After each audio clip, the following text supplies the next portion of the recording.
All right, so we're talking about we're going to continue our discussion about continuity. And so we have this, we were talking about Peppa and Pia who couldn't meet at Starbucks because they couldn't figure it out because there was remodeling and the store was shut down. And, but the store's going to get back to work. Everything's going to happen. So our big question today is can some discontinuities be fixed? And if so, when and how? So look at the graph of the function to the right. Go ahead and find the limit as x approaches -1 from the left. The limit as x approaches -1 from the right, and the limit as x approaches -1 in the value of the function. So let's go ahead and just kind of look at this and stare at it. First of all, we see that it's a line, so that should be pretty easy to find a limit on. And it looks like it's approaching. Okay, so it is approaching. I am writing in white. No wonder you can't see that color. It is approaching 1 from the left.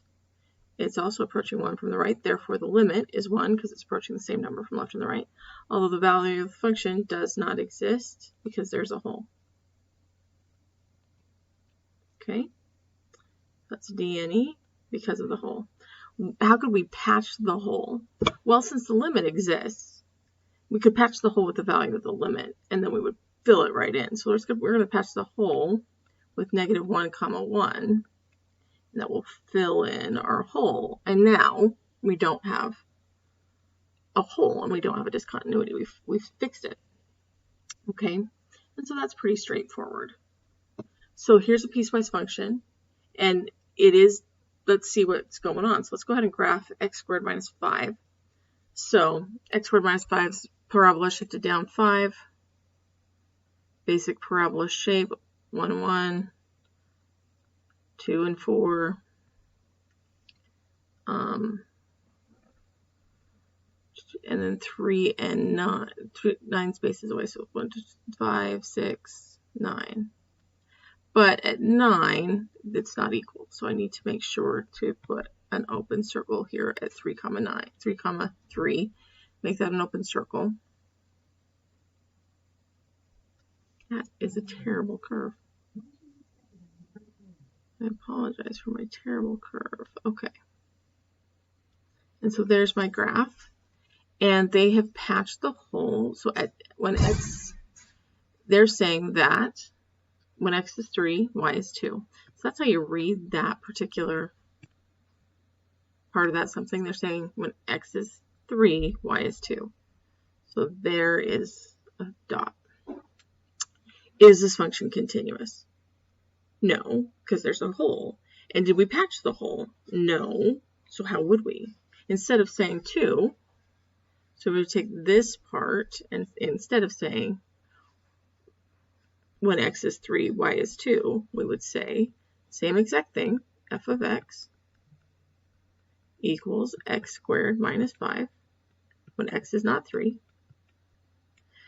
And then we would say 3 when x is 3, and then we would patch our hole because this would mean 3, 3, whereas that meant 3, 2.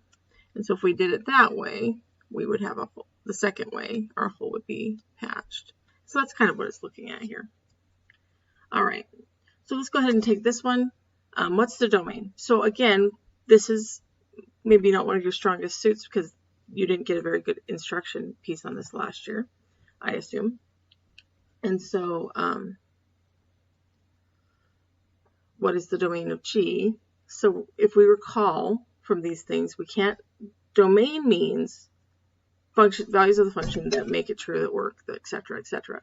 And so in this case, we need x to not be -5 because then we divide by 0. So the domain is all real numbers except x equals -5. Now we write that in the following way. Real x not equal to -5. That's kind of how we write that. In the other notation, -infinity to -5, not included. -5 to +infinity, not included. That's our notation. These are both round, not square, in case it looked a little weird. What's happening at 5? It looks like there's a hole. And the way I know that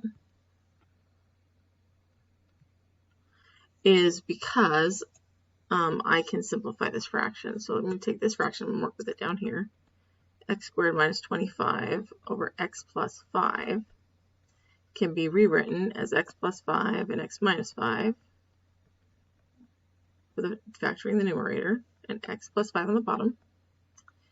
Combine, and I'm left with this equation is equal to x equals x minus 5. Excuse me, x minus 5. And so, how do we patch the function? What do we replace the question mark with? Because this is what we know. We know this. We know that x cannot be negative 5 because of the hole, because we would divide by 0 and we can't divide by 0. And so, can we fill the hole? And since we can simplify this to an easier function, we can fill the hole. When x is negative 5, the value is negative 10, and that would perfectly fill my hole.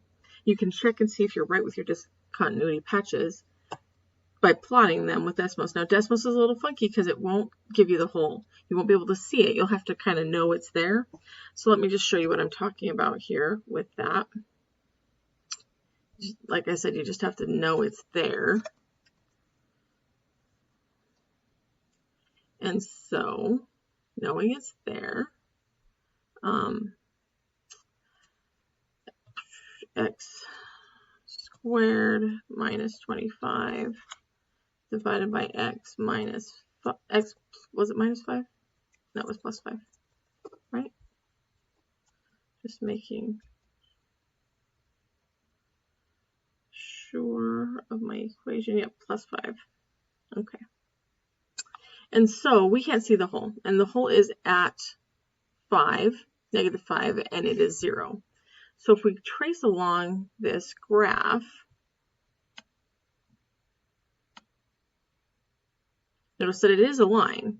This is the exact same equation as x minus 5, exactly the same, except that the red one, if you trace along it and you get to negative 5, there is, oh, there it is. Wait, it was there.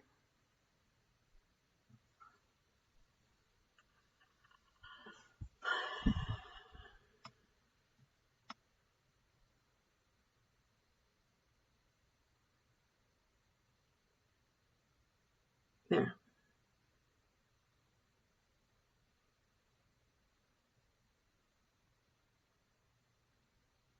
Oh, come on.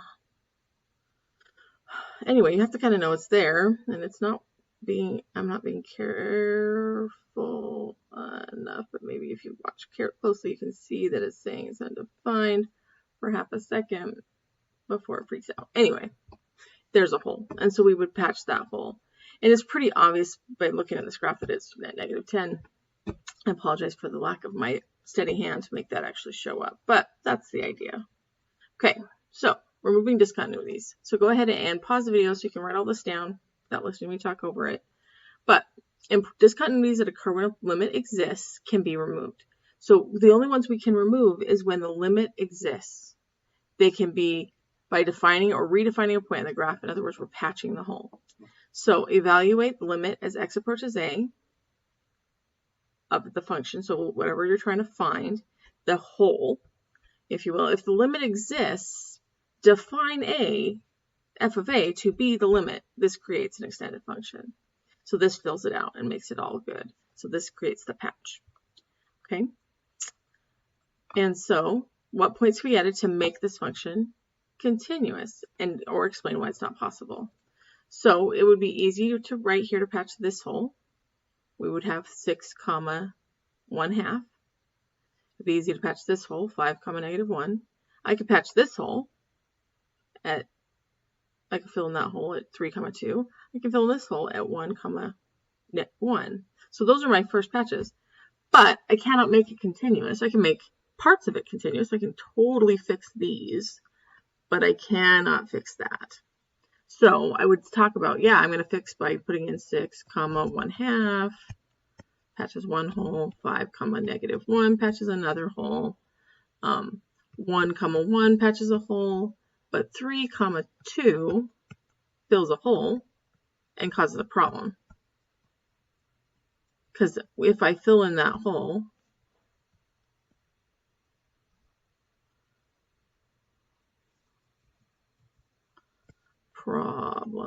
if I fill in this hole,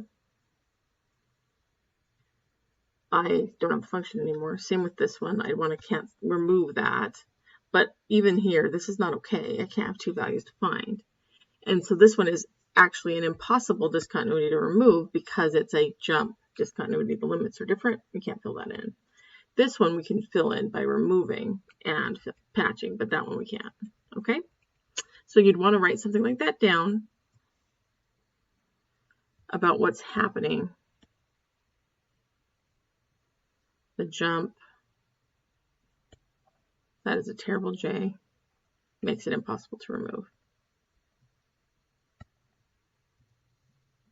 But also, the limit doesn't exist there. That's why it's impossible to remove, where the limit in the other 3 cases exists.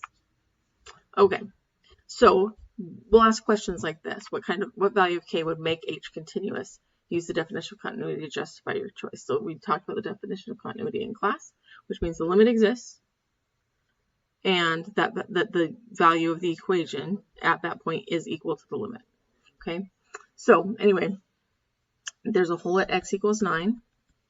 So see how they've noted that 9 is going to be a problem.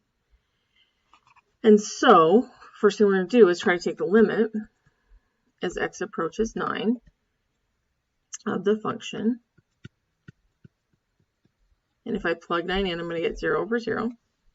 So I'm going to change it to the limit as x approaches 9, and I'm going to factor the numerator and factor the denominator and cross it out. I'm going to actually let you stew on this one for just a minute. I'll come back and help you finish in just a sec. And then this one, that's even tougher. So let's pause, and do this problem. I'm going to do it. You're going to pause. I'm going to pause too. All right, so I went ahead and factored my numerator. I canceled out the x minus 9s. I'm left with x plus 2. So the value of the function, the limit is 11. So I need to make k 11 so that I patch the hole. So this one's a little even trickier because we have a's and b's and all sorts of crazy stuff happening. And so, but it's the same idea. We need to when we get to 0, we need to make sure that the value is 2. Because it says, like if I was to draw this picture, when x is smaller than 2, the value of the function, smaller than 0, the value of the function is 2. And then we know starting at 5, we have a slope -3, but starting at 5, so something like this. So 7 would be up here. So maybe starting, what's the value at 5? When I plug in 5, I get a negative number. Yeah. So starting here, and so I need to kind of build some sort of line to fill in the space so that it patches everything perfectly. So that what I know is that when I'm at 2, when x is 0, y is 2, I need to make sure that that works. I need this to be a point. 0, 2 needs to be a point. And then the other point needs to be 5, comma, I'm plugging in 5 for this, -15 plus 7 is -8. And so I need these 2 values to be on that function. So what we do is we create a system. We have x is 0, y is, so we're going to say when I plug in 0, I get 2. When I plug in 5, I get 8. And so those are my 2 equations. This one's very nice because when I plug in 0, I get 2 equals b. Oh, so b is 2. So I can put that in there and then just solve for a. So we'll leave you to solve for a. I'll be back in just a second. You need to pause your video as well so that you can get a chance to find out a yourself. So go ahead and pause, try to find a, and I'll be back with the answer in just a sec. And so my new equation, I found a is -2. So this equation right here is -2x plus 2. And supposedly that would fill in this perfectly, and I would define it at both endpoints. So now everything's fine. Now it's continuous. So let's double check. We're going to go to Desmos and kind of see what's going on. I'm going to make sure I can see my equations. So I type them in right. Get rid of this one. We've got y equals 2, and you have to type y equals 2 or it won't graph it. And I can make it always less than, when we use curly braces, x is less than 0. So then it does it correctly. Then I have my other equation, negative 3x plus 7, I believe. Yep. And then finally, my new equation. Oh wait, let's go ahead and limit that. When x is greater than 5. Okay, so you can see the hole in the graph. Okay, and I'm trying to fill it up. So I'm going to go ahead and make this one red. So I'm going to fill it up.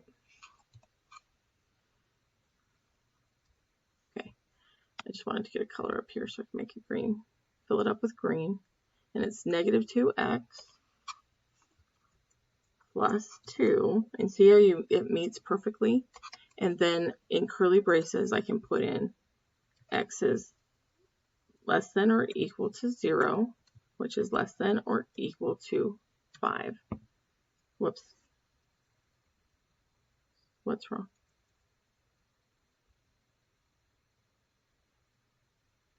Oh, I put x in the wrong place. Excuse me. 0 is less than or equal to x, which is less than, oh, there we go. So we can see in this picture, especially if I go out, that I filled my hole, now it's continuous. Okay, so that's the idea. All right, with that in mind, that's how we patch continuities. Good luck today. We'll talk to you all next week.